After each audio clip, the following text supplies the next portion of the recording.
천만 서울 시민의 목소리를 대변하는 입법기관 서울시의회와 함께하는 슬기로운 특별시민생활 시간입니다. 오늘은 김현기 서울시의회 의장님과 함께하겠습니다. 의장님 나오셨습니다. 어서 오세요. 반갑습니다. 네, 의장님. 2024년 새해가 되고 또 처음 찾아와 주셨는데요. 또 올해 처음이니까요. 앞에 카메라 보시고 우리 청취자분들과 서울 시민분들께 인사 한 말씀 부탁드릴게요. 예, YTN 슬라생 슬기로운 라디오 생활 애청자 여러분 반갑습니다. 해가 한 달이 거의 지나가지만은 새해 복 많이 받으십시오. 우리 서울시의회는 올해도 변함없이 시민 여러분과 함께 현장 속에서 시민 곁에서 열심히 뛰겠습니다. 시민들의 발과 손이 되겠습니다. 어서 오십시오. 감사합니다. 네, 오늘도 뛰어오셨나요, 의장님? 오늘 여유 있게 왔습니다. 네, 잘하셨습니다. 네. 예. 아유, 이렇게 새해 또 처음 찾아와 주셔서 너무 감사드리고요. 좀 늦었지만 새해 복 많이 받으시고요, 네, 의장님. 감사합니다. 예. 서울시 의회가 아마 새해에도 다양한 계획들을 갖고 계실 것 같습니다. 2024년 서울시의회 어떤 계획을 갖고 계신지 먼저 간략하게 소개 좀 부탁드릴게요. 우리 서울시 의회는 역시 이제 3대 과제가 있습니다. 민생을 안정시키고 네. 시민의 안전을 확보하고 미래의 서울을 발전시키는 방안, 여기에 중점을 두고 우리 의회 의정활동을 하고 장애인도 예산도 그런 기준에 의해서 서울시장이 낸 예산을 승인해 줬습니다. 거기다 하나 곁들이면 역시 서울교육도 보다 더 진일보한 정말 학생을 위하고 교사를 위하고 학부모를 위한 교육행정도 추진할 계획입니다. 거기에 하나 더 붙여서 앞서 말씀드린 대로 우리 서울시에는 특별한 과제, 즉 저출생 대책에 대해서도 방안을 강구하고 실천하고 실행할 계획입니다. 네, 올해도 정말 많은 과제들을 들고 한 해를 시작을 하셨는데요. 서울시 신년 인사회에서 지난주였습니다, 회장님. 그렇죠? 신년 간담회였어요. 간담회였군요. 네. 서울시가 직면한 가장 시급한 문제는 저출생이다. 이에 대해서 브레이크를 걸겠다 이렇게 말씀을 하셨어요. 그렇습니다. 어떤 방안들을 생각하고 계신 걸까요? 잘 알고 계시다시피 대한민국의 출생률은 정말 위기 상황입니다. 네. 그런데 서울은 더 위기 상황입니다. 서울이 지금 어떻게 되나요? 재작년 기준으로 전국은 0.78, 맞습니다. 서울은 0.59였습니다. 그렇군요. 그런데 우리 서울 시민들은 이 저출생 위기에 대해서 피부로 절감하지 못하고 있어요. 가장 심각한 것이 서울이고 예. 이러한 서울 소멸에 대한 위기의식을 우리 의회가 느끼지 않을 수 없었고 거기에 필요한 서울형 저출생 모델을 하나 제시한 것이죠. 그러면 서울형 저출생 모델을 제시를 하셨는데요. 앞서 제가 오프닝에서 제가 지난주에도 이제 간담회 하실 때 관련 기사들을 많이 찾아봤었는데요. 요즘에 워낙 저출생 문제가 굉장히 큰 이슈니까요. 근데 소득 그 기준을 그 부분을 좀 타파한 그런 내용이 중점적인 내용이라고 언뜻 본 것 같습니다. 그렇습니다. 좀 자세한 설명 좀 부탁드릴게요. 제가 제안한 서울형 저출생 대책 모델은 크게 세 가지입니다. 네. 첫째는 그러한 출생에 따른 지원을 해주는 기준을 지금까지는 각종 요건을 강화해 왔습니다. 그렇죠. 소득 기준이 얼마고 있었고, 뭐 등등 신혼부부들을 뭐 해주고 그렇습니다. 뭐 이런 방식이었죠. 그런데 그렇게 해서는 이 저출생 문제를 근본적으로 해결하기 어렵습니다. 따라서 누구든지 아이를 낳으면 지원하겠다는 것입니다. 가장 중요한 것이죠. 그런 기준을 타파하겠다. 혁파하겠다는 뜻이고 즉 코페르니쿠스적 발상이 필요한 겁니다. 지금 단계에서는 과거의 그런 잣대 기준 정의해서는 이 저출생 문제를 되돌리기는 대단히 어렵다는 인식을 갖고 있고요. 두 번째는 그에 따라서 아이를 낳는 가정에게는 즉 서울시가 공급하는 임대주택을 연 4,000원을 공급하고 또 임대주택에 들어오지 않고 전세금을 우리가 전세를 살지 않습니까? 네, 그렇죠. 그 전세금을 대출받을 때 아이가 하나면 2%, 둘이면 4%, 셋을 낳으면 아예 그냥 전액을 다 지원해 주는 그런 방안을 제시하고 있습니다. 그리고 아동수당 또 부모수당 또 임산부수당도 더 증액을 해서 명실상부하게 아이를 낳아도 일가 양육을 병행할 수 있겠다 하는 인식을 갖게 하는 것입니다. 그렇군요. 소득 기준에 대해서 이제 삭제하는 굉장히 파격적인 제안을 하신 건데요. 기본적으로. 그렇습니다. 그리고 지금 말씀을 들어보니까 뭐 주거 관련된 거, 뭐 보육 관련된 것도 다 종합적으로 준비를 하신 것 같습니다. 그러면 제가 이 질문을 드리면 아마 조금 더 자세한 이야기를 나눌 수 있을 것 같아서 여쭤보면 사실 저출생의 키를 쥐고 있는 세대는 지금의 청년 세대입니다. 그렇습니다. 아이를 낳을 수 있는, 낳고 키울 수 있는. 그렇다면 청년들이 결혼을 하게 해야 하고 결혼해서 아이를 낳고 싶게 만들어야 되잖아요. 그렇습니다. 그러려면 이게 어떤 방향으로 가야 된다고 지금 생각을 하십니까? 즉 예를 들어서 이렇습니다. 저출생의 원인이 다양하게 있지만 네. 우리 서울을 비롯한 수도권은 주택입니다.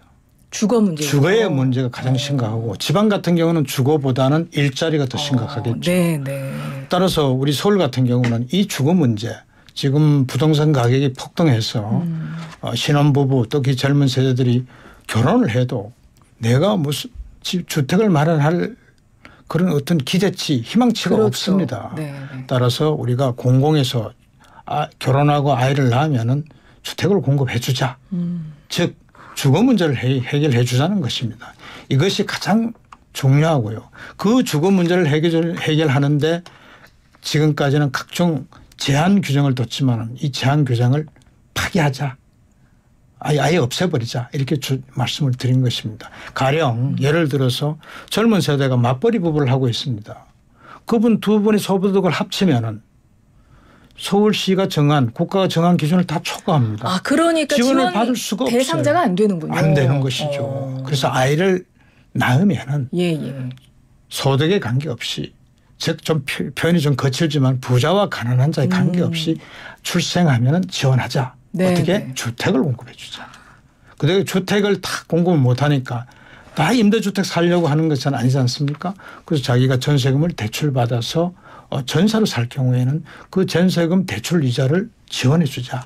한 자녀에는 2%까지, 두 자녀에는 4%까지, 세 자녀에는 아예 그냥 다 몽땅 다 지원해 주는 이렇게 제안을 한 것이죠. 지금의 이 저출생 문제 그 해법을 내놓으신 것 자체가 지금 청년층을 키로 보고 거기에 맞춤으로 정책을 준비해 주신 거라는 걸 알겠는데요. 그리고 좀 이야기를 주변에서 들어보면 사실 이제 그런 문제들도 결혼해서 아이를 낳지 않는 중요한 요인 중에 하나지만 또 얘기를 들어보면 우리나라만큼 교육비가 많이 드는 나라가 없다. 사교육비가 너무 많이 들어간다 해서 아이들의 어떤 교육 문제 때문에도 또 아이 낳기를 좀 주저하고 그런 경우가 있더라고요. 이 부분은 어떻게 해야 될까요? 굉장히 많죠. 네.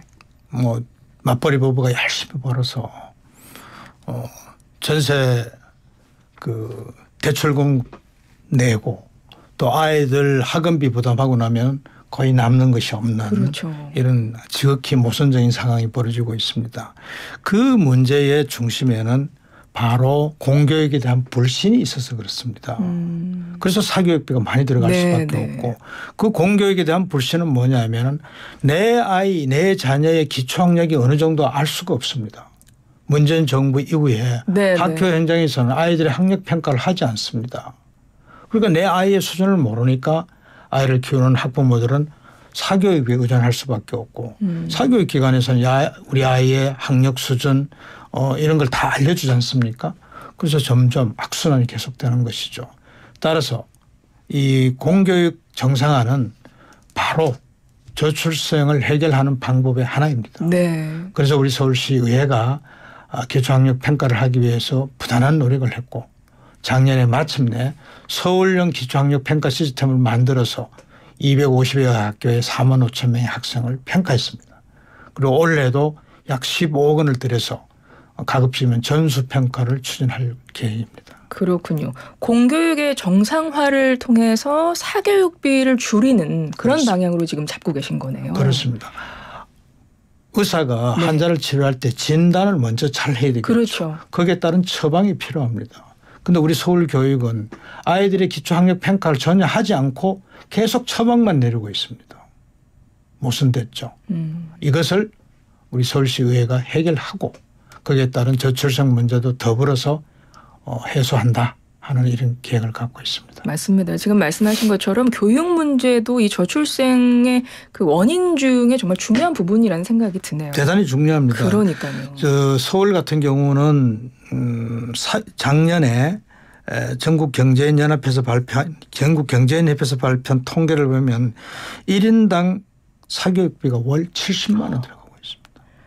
너무 많이 들어가네요. 사실 이거는 평균치죠. 그렇죠. 평균치라는 이야기는 그거보다 적을 수도 있지만 많다는 이야기도 됩니다. 많다고 봐야죠. 예. 따라서 이건 가계 부담이 굉장히 크고 이 가계 부담이 큰데 누가 결혼하겠습니까? 그리고 누가 아이를 낳겠습니까? 이런 문제를 우리가 차근차근 해결해야 저출생 문제를 근본적으로 해결할 수 있다. 이렇게 우리 지방의회에서는 보고 있는 거죠. 알겠습니다. 근데요, 이번에 서울형 저출생 극복 모델 그 내용에 대해서는 의장님께서 너무 잘 설명을 해주셔서 핵심적인 내용들을 잘 이해가 되는데, 아니 의장님 왜 이런 이야기가 나올까요? 서울시와 의회 내부 협의 없이 발표됐다, 뭐 이런 지적이 있는 것 같아요. 어떻게 협의 안 하신 거예요?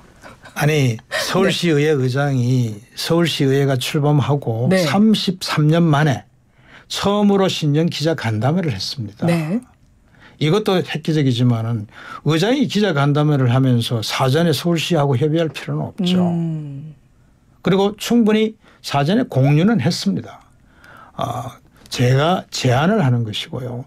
이 제안된 내용에 대해서 서울시청이나 서울교육청에서 검토를 하면 되는 것입니다. 두 번째는 내부에 협의를 안 했다 하는 것은 그거는 조금 이해를 달리하고 있습니다. 왜냐하면 제가 신년 간담회를 한다는 것은 작년부터 얘기를 했고요. 그 신년 기자 간담회의 내용 중에는 저출생 문제도 들어 있었습니다. 따라서 자료 제공도 미리 사전에 해드렸습니다. 보도자료도 오프 더 레코드를 통해서 다 제공했습니다. 따라서 협의를 안 했다는 말씀은 조금 섭섭하고요. 네. 그래도 한마디로 말씀드리면 서울시의회 의장이 신년 기자회를 간담회를 통해서 저출생 극복 모델을 제안하는 것인데 사전에 협의한다는 것은 좀 앞뒤가 맞지 않죠. 맞습니다. 무슨 말씀이신지 알겠습니다. 그러니까 서울시의회에서 준비한 이러이러한 방안을 우리는 제시하겠다, 제안하겠다. 이제부터는 협의가 시작돼야 되는 거네요. 협의가 시작되고요. 맞네요. 우리 의회 내에 TF도 구성할 것이고요. 특히 중요한 것이 있습니다. 우리 서울시의회는 제도는 자치입법권으로 예산은 예산심의 확정 권한이 있습니다. 이를 통해서 얼마든지 집행기관인 시청과 교육청에 이러한 제도가 필요하다는 것을 설득하고 때로는 압박을 가할 수 있습니다. 알겠습니다. 얼마 전에 가지셨던 신년 간담회, 신년 인사회, 신년 간담회 내용에서 나왔던 것들을 지금 뭐 핵심적으로 너무나 잘 설명을 해 주셨고요. 이제는 좀 남은 시간 한 5분 정도 남았는데 지난해에도 의장님 오셨을 때 제가 간간히 여쭤봤던 이슈들입니다. 근데 여전히 이슈들이 좀 많은 분들이 궁금해하실 것 같아서 여쭤보면 첫 번째가 지난해 큰 이슈가 됐던 것이 학생 인권 조례 관련된 것이고 서울시가 그 조례 폐지안을 추진을 하셨습니다. 그런데 서울시가 추진한 조례 폐지안 발의에 대해서 법원이 집행정지 결정을 내렸습니다. 예, 이 부분은 어떻게 좀 대응하실 생각이신가요? 뭐 대응한다는 표현은 좀 적절치 않은 것 같고요. 우리 서울시의회가 할 일을 하는 것입니다. 학생인권조례 폐지 조례안은 시민들이 6만 5천 명의 서명을 받아서 주민발안법에 의해서 제출한 것이고요. 그렇게 제출하면 우리 의회는 심의하도록 법에 규정되어 있습니다. 그런데 교육위원회에서 심의가 잘 안 돼 왔습니다. 그런데 작년 11월 1일 날 타입을 받습니다. 여야 간에 학생인권조례는 정상적으로 처리한다. 즉 다수결의 원칙에서 처리한다는 것을 서로 합의를 했는데 이제 대전에서 충남에서 먼저 이제 학생 인권 조례를 이제 의원 발의로 의원이 제출한 발의로 처리를 하려고 하니까 시민단체가 그 가처분 그 행정 소송을 냈고요. 그 발의안에 거기서 대해서요? 받아들여진 겁니다. 그랬더니 우리 서울시에도 시민단체가 그 집행정지 가처분을 한 겁니다. 그걸 법원에서 받아들이는 것이고요. 뭐 거기에 따라서 저희들이 정상적으로 처리하지는 못했습니다. 다만 거기에 대해서 법률적 다툼이 있기 때문에 우리 서울시 의회는 법원에 여기 필요한 소송을 내놨고요. 두 번째는 우리 서울시 의회는 독자적으로 의원들의 법률 제출권으로 그러니까 조례를 발의할 계획을 갖고 있습니다만은 지금까지는 조금 여유를 두고 있습니다. 알겠습니다. 또 하나는 TBS 문제인데요. TBS 지원 폐지 조례 시행을 5개월 유예하는 내용의 개정안이 지난달에 통과가 됐습니다. 그러니까 5월 31일까지 서울시가 TBS의 지원을 유지하게 되는데요. 그럼 그 이후에는 TBS는 어떻게 되는 건가요? 그 이후의 문제는 서울시청이 알아서 처리해야 할 문제고요. 5개월 연장해 준 이유는 네. 딱 한 가지입니다. 우리 서울시의회는 금년 1월 1일부터 발효되는 폐지 조례안을 가결을 해서 시청에 통보를 했고요. 그런데 1년 1개월 동안 서울시는 그냥 손 놓고 있었습니다. 아무 대책도 없었습니다. 그럼에도 불구하고 그러면 1월 1일부터 시행이 어려우면 조례 개정안이라도 내야 되는데 내지 않았습니다. 그래서 작년 12월 22일 날 제가 타협안을 이끌어냈고 첫째는 어차피 1월 1일부터 조례가 지원되는 조례가 폐지된다면은 너네들은 행정안전부에다가 출연기간 지정 해제 요청을 해야 되는 거 아니냐. 따라서 오늘 출연기간 지정 해제 요청을 해라. 즉 TBS가 서울시 출연기간이 이제 해제된다는 요청을 해라. 거기에 서울시가 동의를 했고 그 출연기간 지정 해제 요청을 하는 걸 보고 그렇다면은 5개월 정도 또 선의의 직원들을 위해서 예산을 지원할 수 있도록 근거 규정을 마련해 준 겁니다. 알겠습니다. 따라서 출연기간 지정 해제 요청은 이미 서울시청이 행정안전부에 냈고 이것은 유효합니다. 네. 따라서 6월 1일 이후는 서울시가 알아서 잘 처리해야 할 과제입니다. 이제는 1월이 거의 다 지나갔고요, 의장님. 이제 올해 4월에 총선이 예정돼 있습니다. 근데 저는 이게 굉장히 궁금하더라고요. 이렇게 국회의원 선거이고 그러면 서울시의회 활동에는 어느 정도 영향이 있습니까? 뭐 전혀 없다고 할 수는 없겠죠. 따라서 저희들이 서울시의회 임시회를 그 총선을 피해서 의사일정을 이미 연간 계획을 확정해 놨습니다. 따라서 금년 2월 20일부터 3월 초순까지 네. 선거에 전혀 영향을 미치지 않죠. 또 4월 20일 이후부터 약 3주간 네. 이렇게 임시회를 2번 마련해 놔서 4월 10일 총선과는 서울시의회 의정 활동에는 큰 지장이 없다. 이렇게 간단하게 말씀드리겠습니다. 네. 벌써 시간이 훌쩍 지나서요. 이제 의장님께 끝인사를 드려야 될 것 같습니다. 올해 뭐 새해 다짐 목표를 말씀해 주셔도 좋고요. 그런데요. 밖에서 지금 사인이 들어왔습니다. 네. 의장님. 저희가 중요한 슬기로운 라디오 생활 아무거나 테스트라는 퀴즈가 있는데요. 네. 그거를 제가 좀 내고 우리 의장님께서 힌트를 주시면 어떨까 하는 제안이 들어와서요. 제가 좀 먼저 퀴즈를 내고 끝인사는 네. 좀 이따가 드리도록 그러겠습니다. 하겠습니다. 네. 잠시만요.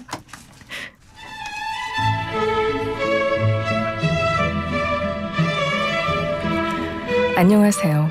슬기로운 라디오 생활 공식 AI 귀가진입니다. 지금부터 슬기로운 라디오 생활 아무거나 테스트 SAT를 시작하겠습니다. 응시 방법은 문자 참여로 단문 50원, 장문 100원의 정보 이용료가 드는 문자 우물정 0945, 샵 0945로 정답 보내주세요. 그럼 지금부터 SAT 오늘 문제입니다. 잘 듣고 정답을 고르시오. 문제.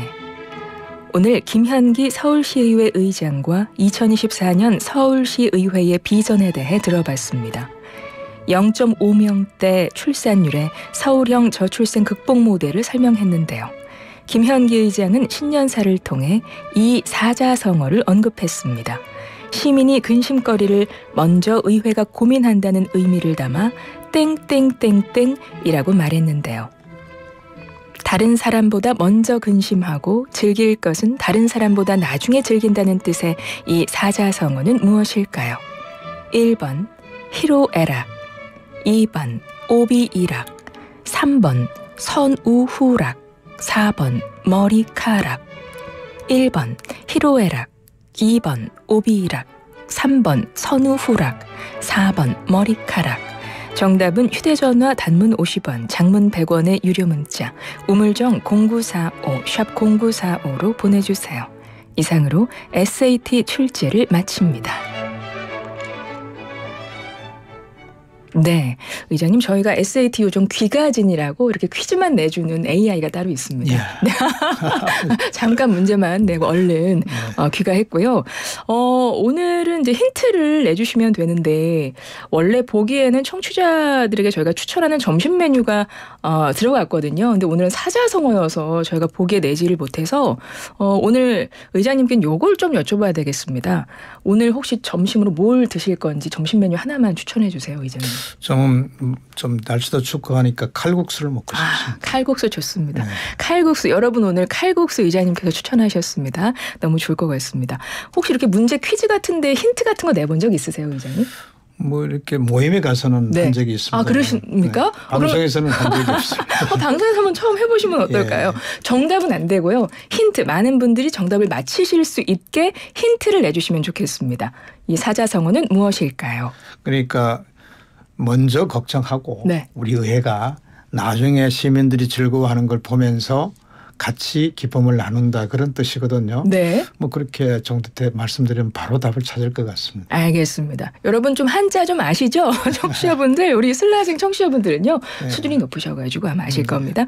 1번 희로애락, 2번 오비이락, 3번 선우후락, 4번 머리카락 중에 답이 있습니다. 50원의 유료 문자 우물정 0945번으로 정답 보내주세요. 9497번님 선우용녀 용녀 누구신가요 이분은? 네. 0332번님 의장님 목소리가 이젠 친숙하게 느껴지네요. 의미 있는 말씀에 귀에 쏙쏙 들어옵니다. 희로애락이 맞는지 아닌지만 알려주세요 의장님 이렇게 하셨어요. 답은 항상 뒤에 있죠. 네. 0332번님 들으셨죠? 우리 의장님께서 굉장히 중요한 말씀을 해주셨습니다. 자, 우리 청취자분들은 이제 정답을 보내주실 거고 의장님 이제 끝인사 한 말씀 듣겠습니다. 한 30초로 부탁드릴게요. 카메라 보고 해야 되나요? 네. 시민 여러분 이제 다음 달 초선이면 또 입춘입니다. 우리 그 봄을 맞지 않습니까? 우리 서울시의회는 시민들이 봄을 맞는 그 즐거움에 열심히 일을 해서 보답을 하겠습니다. 저출생, 고물가, 고금리 이런 민생 문제부터 우리 미래까지 우리 서울시의회는 촘촘히 그물망을 쳐서 해결 토록 노력을 하겠습니다. 특히 저출생 문제는 서울시의회가 갖고 있는 입법권, 자치 입법권과 예산을 심의해서 확정하는 그 권한을 최대한 활용해서 정책의 최종 결정권자로서 저출생 문제를 해결하고 시민의 삶을 더 윤택하고 풍요롭게 만들 수 있도록 최선을 다하겠습니다. 늘 못하면 채찍을 보내주시기 바랍니다. 감사합니다. 감사합니다. JHK830님이 오늘 출산율 내용 기대됩니다. 라고 말씀해 주셨네요. 7430 이대로만 되어라 서울시 이렇게 남겨주셨습니다. 김현기 서울시의회 의장님과 함께했습니다. 고맙습니다. 감사합니다.